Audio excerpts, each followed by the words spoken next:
தரணி வாழ் தமிழர்களின் இதய ஒலி தமிழன் 24.com. செம்மணியில் அகழ்வு பணிகள் நிறைவு, மீண்டும் ஜூலையில் ஆரம்பம். ராஜபக்ஷ குடும்பத்தை பழிவாங்குவதே திசை காட்டியின் நோக்கம், மஹிந்த குற்றச்சாட்டு. சுரேசாலே வாயால் உண்ண மறுப்பதே பிரச்சனை, அமைச்சர் நலிந்த ஜெயதிச. ஆர்ப்பாட்டத்தில் குதிக்கவுள்ள வடமாகாண வேலையற்ற பட்டதாரிகள். சர்வாதிகார ஆட்சியை நோக்கி நகரும் அனுர அரசு, நாமல் குற்றச்சாட்டு. தமிழர் பகுதியில் முச்சக்கர வண்டியுடன் மோட்டார் சைக்கிள் மோதி ஒருவர் பலி. கணவன் இறந்த சில மணித்தியாலங்களில் மனைவியும் உயிரிழப்பு, தமிழர் பிரதேசத்தில் துயரம்.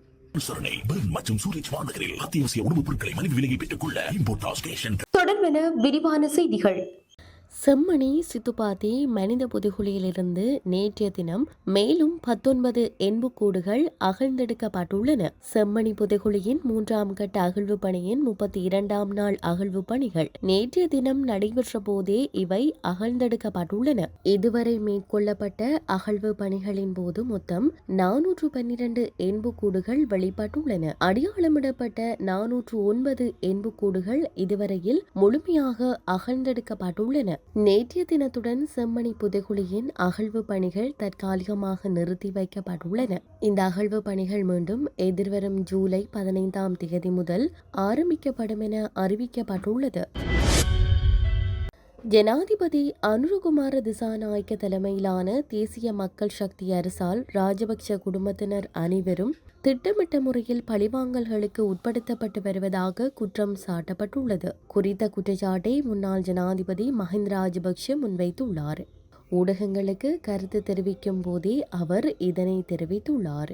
இது தொடர்பில் மேலும் தெரிவித்த அவர், தற்போதைய திசைகாட்டி அரசானது ராஜபக்ஷ குடும்பத்தினரை பழிவாங்கும் ஒற்றை நோக்கத்துடன் தொடர்ச்சியாக செயற்பட்டு வருகின்றது. ஒவ்வொரு நாளும் எம்மை குறிவைத்து ஏதோ ஒரு வகையில் இந்த பழிவாங்கல் நடவடிக்கைகளை அரசு மிக தீவிரமாக முன்னெடுத்து வருகிறது.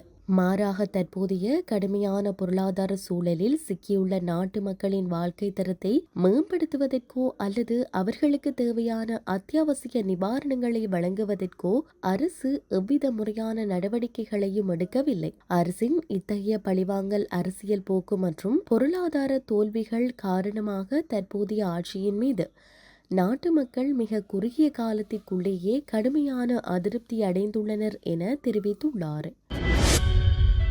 குற்றப்புலனாய்வு திணைக்களத்தில் தடுப்பு காவலில் வைக்கப்பட்டுள்ள சுரேசாலேவுக்கு இன்று பிரத்யேகமாக எந்த ஒரு விசேட அறையும் தயாரிக்கப்படவில்லை. அங்குள்ள சாதாரண அறையிலேயே அவர் வைக்கப்பட்டுள்ளார் என அமைச்சரவை பேச்சாளர் அமைச்சர் நலிந்த ஜெயதிச தெரிவித்தார். இந்த அறைகள் 2024 செப்டம்பர் மாதத்திற்கு பின்னர் புதிதாக உருவாக்கப்பட்டவை அல்ல. இதற்கு முன்னரும் பலர் இந்த விசாலமான அறைகளில் வைக்கப்பட்டிருந்த போதும் எவ்வித முறைப்பாடுகளும் எழுந்திருக்கவில்லை என்றும் அமைச்சர் சுட்டிக்காட்டினார். கொழும்பிலுள்ள அரசாங்க தகவல் திணைக்களத்தில் நேற்று இடம்பெற்ற வாராந்த அமைச்சரவை தீர்மானங்களை அறிவிக்கும் ஊடகவியலாளர் மாநாட்டிலேயே அவர் இதனை தெரிவித்தார். அவர் மேலும் குறிப்பிடுகையில், அவருக்கு உணவு வழங்கப்படாமை இங்கு பிரச்சனை அல்ல, மாறாக அவர் வாயினால் உணவு உட்கொள்ள மறுப்பதே பிரதான பிரச்சனையாகும். எனினும் தேசிய வைத்தியசாலையில் அவருக்கு தேவையான ஊட்டச்சத்துக்கள் தொடர்ந்து வழங்கப்பட்டு வருகின்றன. அவர் தற்போது சுய நினைவுடன் நடமாடுவதுடன் தனது ஆடைகளையும் அவரே அணிந்து கொள்கின்றார்.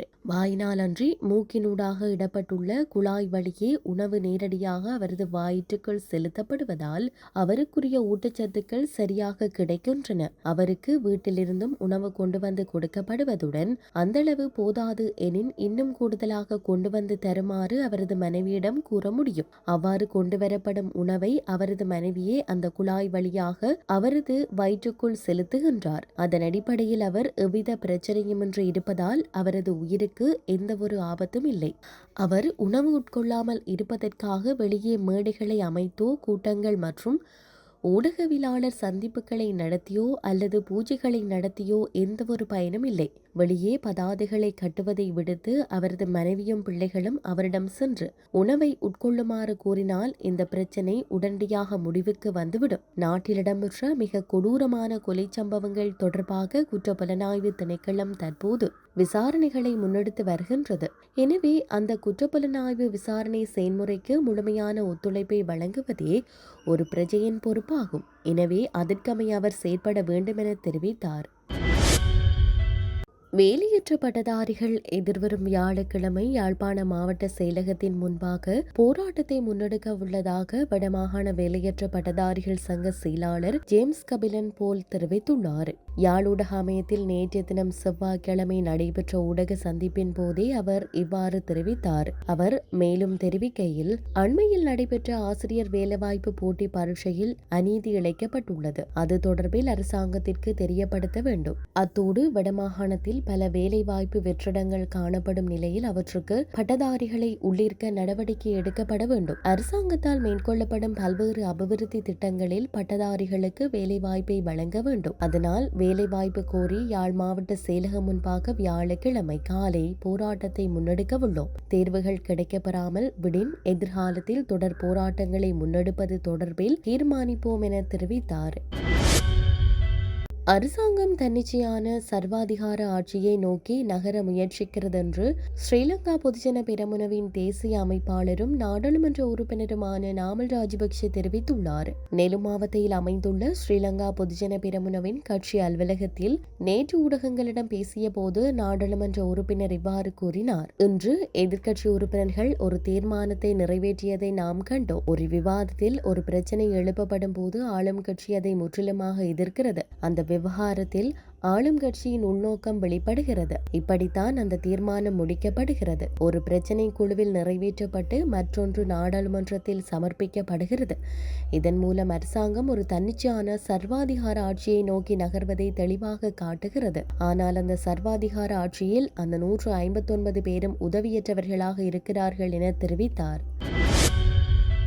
கொக்குவில் பனிச்சியடி கொக்குவில் பகுதியில் இடம்பெற்ற விபத்தில் நபர் ஒருவர் உயிரிழந்துள்ளார். தாய்மடு திசை நோக்கி பயணித்த மோட்டார் சைக்கிள் ஒன்று அதற்கு எதிர் திசையில் வந்த முச்சக்கர வண்டியுடன் மோதியதில் இந்த விபத்து ஏற்பட்டுள்ளது. விபத்தில் படுகாயமடைந்த மோட்டார் சைக்கிள் ஓட்டுநர் மட்டக்களப்பு வைத்தியசாலையில் அனுமதிக்கப்பட்டு அங்கு சிகிச்சை பெற்று வந்தபோது உயிரிழந்துள்ளதாக போலீசார் தெரிவித்தனர். இவ்வாறு உயிரிழந்தவர் மட்டக்களப்பை சேர்ந்த 42 வயதுடையவர் என தெரிவிக்கப்பட்டுள்ளது. விபத்து குறித்து கொக்குவில் போலீசார் மேலதிக விசாரணைகளை மேற்கொண்டு வருகின்றனர்.